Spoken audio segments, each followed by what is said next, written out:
What exactly does confession or admission to police during interrogation actually means in legal terms? Now, admission is a term that is used by lawmakers. In fact, confessions to senior officers are only admissible in anti-terror cases. That's the most important thing to note here. Confessions made to police during interrogation is not admissible as implicating evidence in court. In fact, only a statement that is made to a magistrate is admissible in court, and that too under Section 164 of the CRPC.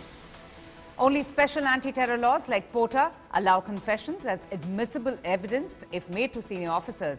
Section 25 of the Indian Evidence Act says that no confession can be made to a police officer and shall be provided against the accused.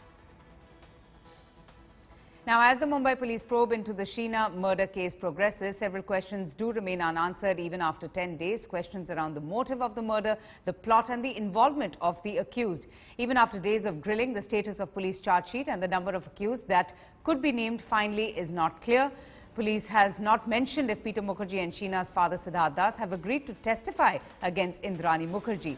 If the prosecution has already prepared a watertight case against Indrani, then the police team is yet to take Indrani's another daughter Vidhi's statement in the case. Now, even on a DNA matching test, the result is not out yet. So, these are the questions that still hold the key to this murder mystery.